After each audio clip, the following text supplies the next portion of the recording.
आज कैसे हैं आप लोग? आई होप आप सभी अच्छे होंगे, स्वस्थ होंगे, मैं स्टोरी लाइन को एंजॉय कर रहे होंगे। तो जो कोई भी मेरे चैनल पर नहीं आ रहा है, प्लीज मेरे चैनल को लाइक शेयर सब्सक्राइब करना मत भूलिएगा।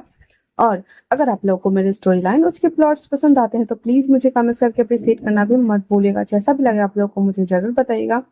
तो चलिए हम नेक्स्ट आगे बढ़ते हैं। उससे पहले मैंने अपने फर्स्ट वाले चैनल पे 30 रुपी का टिक लगाया हुआ है, जहाँ पे मैं प्योर क्लासिकल लव स्टोरी चला रही हूँ। तो अगर जिन लोगों को भी ऐसी स्टोरी पसंद आती है क्लासिकल टाइप्स, तो वो लोग 30 रुपीज का मेंबरशिप बाय ऑन करके अब मेरे चैनल का हिस्सा बन करके उसे सुन सकते हैं। जिन लोगों को भी हॉट पार्ट सुनना है तो वो मेरे टेलीग्राम और प्लस मैसेंजर चैनल को डाउनलोड करके और उसको ज्वाइन कर सकते हैं। देन हम आगे बढ़ते हैं, ठीक है। यहाँ हमने लास्ट पार्ट में देखा कि किस तरह से जो हमारा वींग और वांगजी मिलकर मुर्गा कांड करता है और मुर्गा कांड करने के बाद उसको पकाता है। पकाने के बाद फिर उसको खाता भी है, जो कि हमारा वांगजी बिल्कुल नहीं खाता। हमारे लैन सिचन और विंग की जोड़ी ने मिलकर उसको खत्म किया था। जिया तिया ने भी हेल्प करी थी और हमारा जियांग चेंग और लान वांगजी दोनों मिलकर के वेजिटेबल्स खाते हैं। खाना खा चुकने के बाद विंग अपने पेटों को सहलाते हुए कहता, आह मजा आ गया आज तो। लैन सिचन बहुत खुश हो रहे थे। उसके बाद वो कहता है, तो आपको दवाई भी लेना होगा। तब जाकर के विंग को एहसास होता है, ओ तेरी उसकी तो हीट आई थी। वो कहता, हाँ हाँ मास्टर मास्टर सिचन, मैं समझ गया। और इतना बोलकर वो उठ जाता है और कहता है, मैं चलता हूँ। और इतना बोलकर वो कहता है, जिया तिया फॉलो मी। अचानक से वो ऐसे बोलता है ना, तो वो फिर रुक जाता है और जिया तिया भी रुक गई थी, उठ गई थी और रुक गई थी, क्योंकि ऐसे ऑर्डर ना विंग दिया करता था। फिर जिया तिया थोड़ा दूर आगे बढ़ी थी कि जब देखती कि विंग रुक गया है तो वो भी रुक गई थी। फिर विंग पलटते हुए कहता, माफ करिएगा, मैंने आप दोनों को ऑर्डर दे दिया। मुझे लगा शायद कि मैं फिर वो अपने मन में कहता है, ये मैं क्या कर रहा हूँ। और इतना बोल करके और वो वहां से चला जाता है। जिया तिया अपने हाथ नीचे करते हुए कहती है, क्या वो हमें भूल गए हैं? हमें उनके बिना मन ही नहीं लगता। वो हमें अपने साथ नहीं ले जा सकते, हम उन्हें सुला के आ जाते। भाई साहब, सुलाने वाले बात पर तो हमारे वांग जी के कान खड़े हो गए थे और वो बस उन दोनों को घूर के देख रहा होता है। उसके बाद जियांगछिक कहता है, क्योंकि उसने देखा कि भाई साहब कान के धुएं निकल रहे हैं हमारे वांग जी के, तो वो कहता है, ठीक है, तो अब हम लोग भी चलते हैं। और इतना बोलकर वो जिया तिया को ले करके और वहां से निकल जाती है। रास्ते में आते हुए वो जिया तिया से कहता, तुम्हें पता है ना, विंग को कुछ भी याद नहीं है, विंग सब कुछ भूल चुका है, तो कोई फायदा नहीं होने वाला है। जिया तिया थोड़ी मायूस हो गई थी, फिर वो सर्विस क्वार्टर की तरफ चली जाती है। उसके जाने के बाद हमारा लैंसचन वांगजी के पास आता और कहता है, तुम्हें नहीं लगता कि तुम्हें अपने ओमेगा को क्लेम करना चाहिए? ये बात सुनकर वो कहता है, किस बात का क्लेम गॉ? कहता है, एक बार क्लेम करके तो देखो, तुम्हें शायद कुछ तो याद आए। और इतना बोलकर लैंस सिचन वहां से चले जाते हैं। अब हमारे वांगजी को नहीं पता था कि वो क्या कह के गए हैं, इसलिए वो ना चाहते हुए भी उसके कदम विंग के कमरे की तरफ चला आता है। विंग दवाई खाता है और आकर के वो लेटा हुआ था और अपने एक पैर के ऊपर दूसरा पैर चढ़ाए हुए था और कहता है, आज तो मजा आ गया चिकन खा करके। ऐसे ऐसे डिश रोज मिले तो क्या ही फर्क पड़ता है। और इतना बोलकर वो पर्दों को गिराता है और लेटा हुआ था। जब वो लेटा हुआ था, अचानक से उसे एहसास होता है कि उसके कमरे के बाहर कोई तो खड़ा है। वो उठ जाता है और जहाँ देखता है कि हाँ, ये तो उसके पार्टनर है। फिर वो आराम से जाकर लेट जाता है। वांग जी उसके डोर तक आके खड़ा था और कुछ भी नहीं। विंग ना उसे वांग जी को परेशान करने के लिए, वो तो होता है ना जैसे कि दर्द में कहराते हैं, तो वैसे वो आ की साउंड निकालता है। तो वांग जी को सुनाई दे रहा था उसका साउंड। तो कहता, क्या इसकी हीट इतनी जल्दी वापस आ गई? क्या इसने दवाई नहीं लिया? सच में ये भी ना पता नहीं क्या ही करता है। और इतना बोल करके फटाक से दरवाजा को खोल कर अंदर आता और कहता है, विंग, विंग क्या तुम ठीक हो? जहाँ पे विंग ना ऐसे अपने हाथों को और अपने पैरों को ऐसे ऐंठ ऐंठ रहा था जानबूझ करके। वांग जी सीधे पर्दे को हटाते हुए उसके बेड पे आते है, बैठता है और उसके फोरहेड को और उसके हाथ को चेक करके कहता है, विंग, विंग। ऐसे करके हंसते हंसते हंसते हंसते लोटपोट हो रहा था। इस चक्कर में वो वांग जी को लेकर सीधे नीचे गिर जाता है। वांग जी उसके नीचे था और विंग उसके ऊपर था और वांग जी और विंग की आंखें एक दूसरे में थी। वो जो हंस रहा था विंग हमारा, वो अब एकदम शांत हो गया था। और वांग जी, उसको एक अजीब सा एहसास हो रहा था। विंग को वो कमर से पकड़े हुए था ताकि वो उसे चोट ना लग जाए और उसके सर पे उसका एक हाथ था। विंग कहता, वो मैं बस मजाक कर रहा था, मुझे नहीं पता था कि तुम सीरियसली ले लेगे। तुम बहुत जल्दी सीरियस हो जाते हो लंजा, तुम बहुत बोरिंग हो। मुझे लगा हम थोड़ा देर और मस्ती करेंगे और एंजॉय करेंगे। मेरा तो मन कर रहा था मैं तुम्हें बहुत डराऊं। और इतना बोल करके वो उठने को होता है, तभी लांचन को याद आता है बैक मेमोरी, जब वो फर्स्ट टाइम ब्राइटी नोवेल से पढ़ने के लिए आया हुआ था, जहाँ पे विंग ना उसको मारने के लिए चाकू निकाला था और चाकू के स्टेप से उसे मारने वाला था। तो वो सारी चीजें ना उसे याद आ रही थी। वांगजी कहता है, ये कैसी यादें हैं जो मुझे आ रही है, और वो अपने मन में कहता है और विंग को देखता है। विंग जो कि पाउट करके उसके ऊपर ही था और वो उठने का ट्राई कर रहा था, लेकिन वांगजी उसे पलट देता और कहता है, विंग। विंग की ऐसी वांगजी की ऐसी हंस की वॉइस सुनकर के विंग कहता, हाँ लंजा, क्या हुआ है? वांगजी एक इविल स्माइल देते हुए कहता है, कुछ नहीं। और धीरे धीरे धीरे धीरे उसके लिप्स की तरफ बढ़ना स्टार्ट करता है, उसके लिप्स को कैप्चर कर लेता है और उसको किस करना शुरू कर देता है। वांगजी के नीचे विंग बिल्कुल छटपटा रहा था और अपनी बॉडी को स्थिर नहीं रख पा रहा था, लेकिन विंग ऐसा करने के बावजूद भी वांगजी ने उसको अपने पूरे बॉडी से चापा हुआ था, मानो कि वो विंग को छोड़ना ही नहीं चाहता हो। किस करके हटने के बाद कहता है, क्या तुम्हें कुछ याद है? विंग कहता है, तुमने मेरी फर्स्ट किस चुरा ली, ये मैंने अपने अल्लाह के लिए बचा के रखा था। तुम बहुत दुष्ट हो, तुम बहुत बुरे हो, निकलो मेरे कमरे से, निकलो अभी के अभी निकलो, वरना मैं तुम्हें मारूंगा। और इतना बोल करके वो ना ढूंढना शुरू करता है किसको मारे। फिर वो वांगजी का तलवार लेता है और उसे फटाक से निकाल देता है। वांगजी और विंग दोनों आश्चर्य, क्योंकि वांगजी की तलवार या किसी की भी तलवार बिना उसकी आत्मा के या बिना उसके पार्टनर के कोई और नहीं निकाल सकता था। अब एक बार तो पहले भी हमारा विंग ये कर चुका है ना, तो वांगजी की तलवार और वांगजी के हर चीज को तो उसका एकाधिकार ऑलरेडी हो ही चुका था। जब उसके हाथ में तलवार निकल आती है और वो फेंकते हुए कहता है, ये क्या कर दिया मैंने, ये मुझसे कैसे हो गया? वांगजी एक कोना चला गया था और विंग एक कोना खड़ा हो गया था। वांगजी भी सदमे में पहुंच गया था कि क्या सच में ये मेरा तलवार कैसे निकाल सकता है। हाँ, विंग कांपते हुए हाथों को अपने कपड़ों को पकड़ता कर, वांगजी, मैं तुम्हारा तलवार कैसे निकाल सकता हूँ? जहां तक मुझे पता है, मैं 2 दिन पहले ही यहाँ आया ना, और मैं तुमसे बचपन में मिला था। तो ये तलवार कैसे निकल गई? हाँ, वो ना एकदम घबरा रहा था कि क्या बोले, कैसे बोले, क्या समझ नहीं आ रहा था, शब्द मिल नहीं रहे थे विंग को। वांगजी उसके पास आता है तो विंग कहता, नो, मेरे पास मत आना, बाहर जाओ, मैंने बोला ना बाहर जाओ, मैंने बोला बाहर जाओ। उसकी बात सुनकर के वांगजी अपना तलवार उठाता है, अपने म्यान में डालते हुए कहता, विंग, तुम्हें आराम करना चाहिए। और इतना बोल करके वो बाहर आता है, जहाँ पे जियातिया ही विंग के पास आ रही होती है। तो जियातिया को वो वहां देखकर वांगजी कहता है, तुम लोग यहाँ क्या कर रही हो? जहाँ तक मुझे पता है कि कोई सर्वेंट्स किसी के कमरे के बाहर इस तरह से नहीं आता है, मुझे सच सच बताओ क्या बात है। जियातिया कहती है, वो हम बस विंग को, आई मीन की, पहले जियातिया कहती है, वो बस हम प्रिंस को सुलाने आए हैं। वांगजी कहता, प्रिंस? क्या मतलब है? वो प्रिंस नहीं है। तो जियातिया कहती, हाँ हाँ हाँ, मतलब हम वो विंग को ना सुलाने आए हैं। वांगजी कहता है, मुझे सच सच बताओ यहाँ क्या चल रहा है, क्योंकि मैं नोटिस कर रहा हूँ कि तुम उसकी हर चीज को पूरा करने के लिए आगे आगे आती हो। ऐसा क्यों? हाँ, क्योंकि उसे तुम्हारी क्लैन की महारानी ने अपना बेटा घोषित किया, इसलिए। वो दोनों कहती है, हाँ हाँ इसीलिए। और वो दोनों के हाथ मसल रहे थे। वांगजी अपना तलवार निकाल कर उसकी तरफ बढ़ाते हुए कहता है, सच बताओ। फिर जियातिया बोलती है, एक्चुअली वो हमारे ही क्लान के प्रिंस है, और आपके ओमेगा। इतना बोलकर वो दोनों वहां से भाग जाती है। वांगजी टोटली कंफ्यूज, भाई फिर से आधा अधूरा बात बता के गई। कोई तो सच बताओ, क्या बात है, कौन सी खिचड़ी पकड़ी, ये तो बताओ। पर नहीं बताती वो दोनों, वो वहां से भाग चुकी थी। वांगजी अपना सर खुजाते हुए कहता है, पीको क्लान का प्रिंस, ठीक, मेरा ओमेगा कैसे? और इतना बोलकर वो जैसे ही तलवार म्यान में लेता है, उसे वापस से चक्कर आ रहे थे।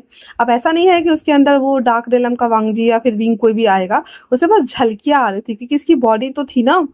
तो वो वापस से देखता है जहाँ पे वो विंग और वो मर्डर वाला सीन देखता है, जहाँ पे विंग ने उसे मर्डर किया हुआ था, जिस तलवार घूंप दिया था वो वाला। और वो देखता है, फिर वो अपने कमरे में आता है, जहाँ पे सारे कपड़े उतार करके, और वो उस निशान को अपने टमी पर देखकर कहता है, ये निशान सेम यही है जो मैंने अभी झलकियां देखी है। क्या रिश्ता है मेरा उन सब से? और क्या कहा उसने, विंग मेरा ओमेगा है?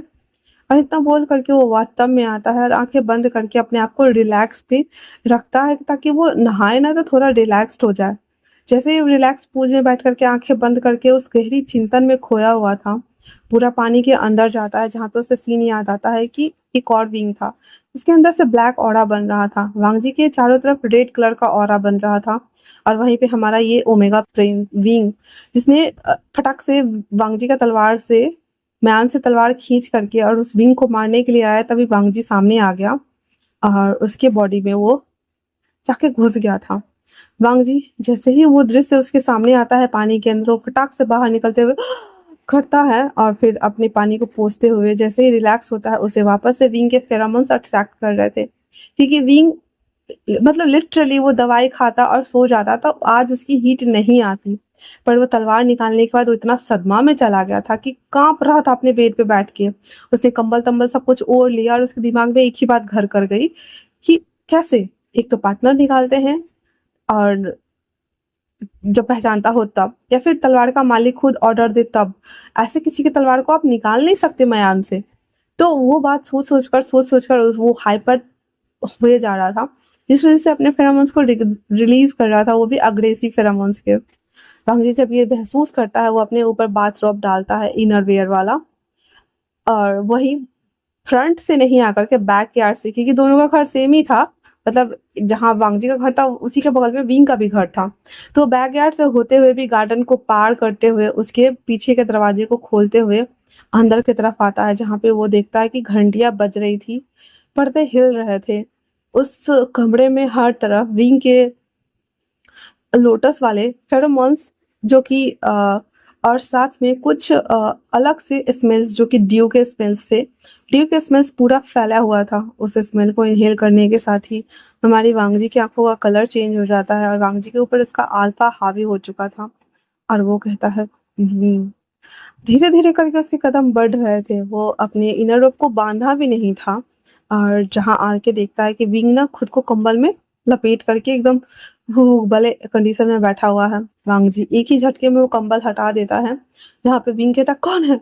फिर जब सामने वांग जी को देखता है तो उसकी मुँह ना हाँ करके खुलती है और वैसे ही रह जाती है, क्योंकि वांग जी उसका पूरा बाल गीला था, उसकी इनर रोप्स बंधे हुए नहीं थे, उसकी मसल्स वाली चेस्ट, उसके सिक्स पैक्स, उसके एकदम स्ट्रॉन्ग आर्म्स, नेवल्स, हर कुछ दिख रहा था और विंग बस वांग जी को देख रहा था। वांग जी आओ ना देखा ताओ और सीधे विंग के एक हाथ को ऊपर करता है, कमर से पकड़ता है और उसके लिप्स को कैप्चर करके एंड देन उसके साथ किस करना स्टार्ट करता है। किस करने के साथ ही वो उसके सारे कपड़ों को खोल देता है और एक कपड़े से उसके दोनों हाथों को बांध करके उसके सारे कपड़ों को फाड़ के अलग करता है। विंग बोल रहा था ये क्या कर रहे हो, पर विंग के बैक पे एक तो स्लैप मारता है जिससे कि विंग के मुंह से बस चीखें निकल रही थी। फिर फ्रंट में भी 3-4 स्लैप मारते हुए उसके ब्रेस्ट एरिया को कैप्चर करता है एंड देन उसके साथ वो इंटीमेट होना शुरू करता है उसके दोनों पैरों को स्ट्रेच करते हुए। तो जिनको भी ये हॉट पार्ट सुनना है मैं प्लस मैसेज पे डाल दूंगी, बट इतना ही हम रहने देते हैं, ठीक है। जबरदस्ती उसके साथ वो इंटीमेट हो रहा था ना चाहते हुए भी। पिंग बहुत चीख रहा था लेकिन वांग जी को कुछ असर नहीं हो रहा था।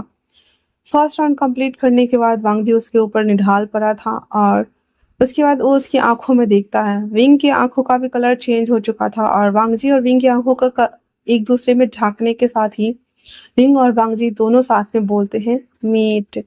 उसके बाद फिर वांग जी एक इविल स्माइल करते हुए कहता है मुझे कुछ याद तो नहीं है, पर मुझे थोड़ा थोड़ा याद आ रहा है, मतलब कि तुम मेरे हो और मैं तुम्हें क्लेम कर सकता हूँ। इतना बोलने के साथ ही उसके सैंड ग्लैंड को स्निफ करता है, उसे प्रिपेयर करता है और अपने 2 टीथ फैंग्स को निकाल करके और उसके ऊपर गिरा देता है।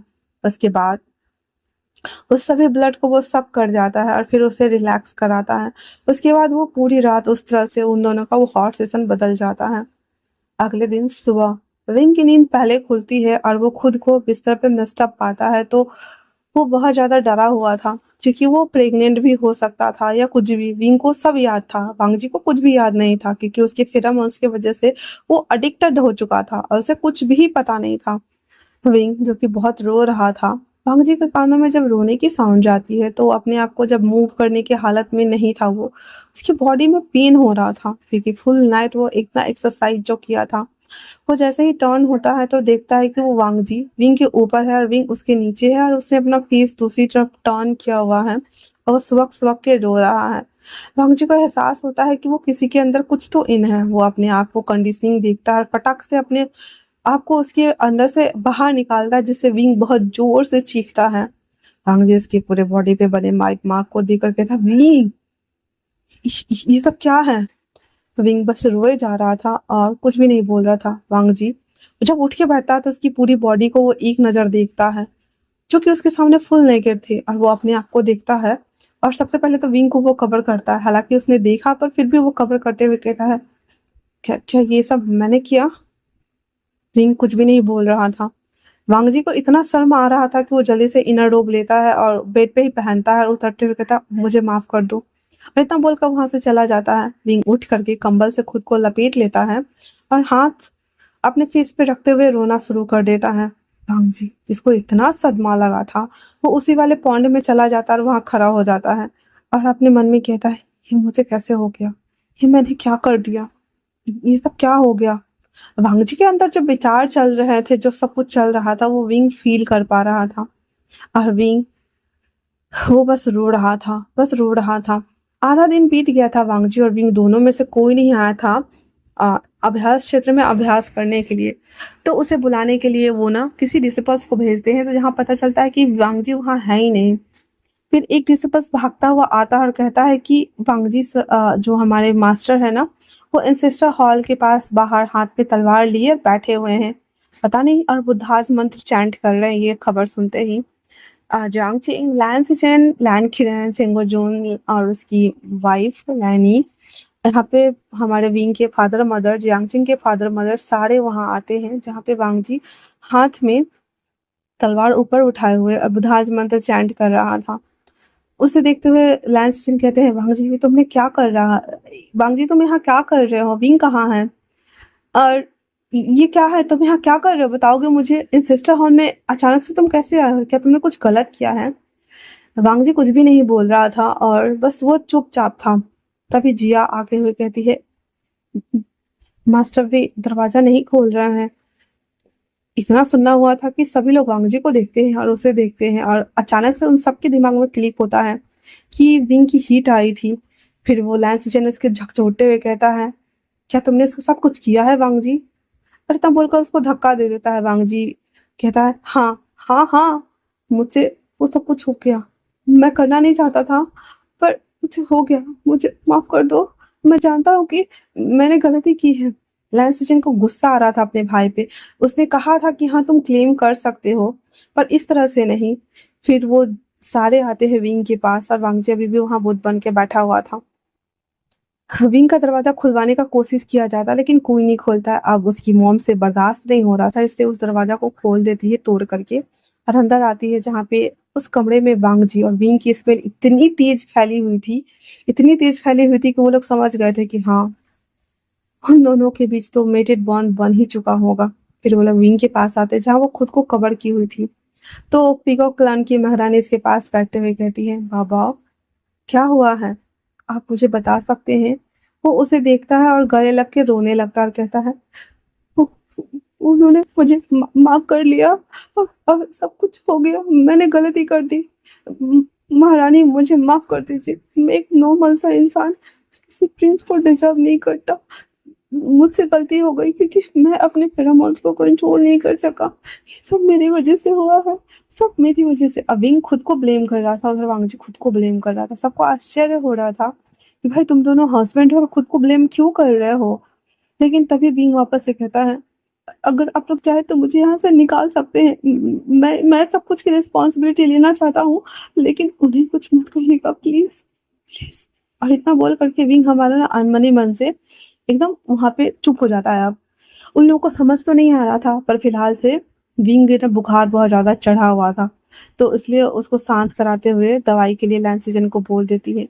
हिलर आता है, सब कुछ चेक करता है और उसको दवाई दे देता है। साथ में हिलर को ये भी बताया गया था कि दोनों फेटेड पार्टनर मतलब मेट बने हैं, अभी दोनों मेटिंग किए हैं, तो ऐसी दवाई दो जाकि वो प्रेग्नेंट भी हो सके और देन कुछ भी नुकसान ना हो, तो वो ऐसे ही दवाई दे के चला जाता है। विंग को खाकर उस दवाई को सुला दिया जाता है। उसके बाद सभी लोग इंसेस्टर हॉल की तरफ आते हैं, जहाँ पे वांग जी बैठा हुआ था। अंकल किरण और उसके फादर अभी भी वहीं थे। आकर के वो लोग सारी बात बताते हैं कि विंग किस तरह से पैनिक अटैक आया था उसे और कितना ज़्यादा पैनिक कर रहा था सब कुछ। उसके बाद उसके फादर उसके सामने आकर के बैठते हैं, तो वांग जी को समझ नहीं आ रहा था। उसके हाथ से वो तलवार ले लेते हैं और फिर उसके माथे पे एक ऐसे अंगूठे से दबाते हैं, जैसे कि सिक्स सेंस को एक्टिवेट करते हैं ना उस तरह से। उसके बाद सभी लोग अपने-अपने स्पिरिचुअल पावर से सेंड करना स्टार्ट करते हैं। वांग जी को पहले तो बहुत ज़ोर का झटका लगता है, फिर धीरे-धीरे करके उसे सब याद आ जाता है कि किस तरह से विंग और वो दोनों पीगो क्लान में मिला। विंग और वो दोनों फिर वांग जी को सिर्फ़ ये याद आ रहा था, वो लोग बस स्पिरिचुअल एनर्जी दे रहे थे कि वो दोनों किस-किस रेलम में गए, कैसे-कैसे हुआ, फिर डार्क रेलम से डार्क बीइंग आया, फिर इस रेलम में उसके बॉडी में डार्क लानवांग जी की सोल थी बचपन से ही, और कैसे विंग ने उसको मार डाला, उसके टमी पे जो निशान था वो सभी चीज़ अब वांग जी को याद आ गया था। और वांग जी कहता है और ये सभी प्रोसेस करने में लगभग ना 3 घंटे लग गए थे, वांग जी को याद करने में। तो वो बस लास्ट वर्ड बोलता है बीइंग। तो आज के लिए इतना ही। कैसा लगा आप लोगों को ये पार्ट मुझे कमेंट्स करके ज़रूर बताना। तब तक के लिए थैंक्स फॉर वॉचिंग।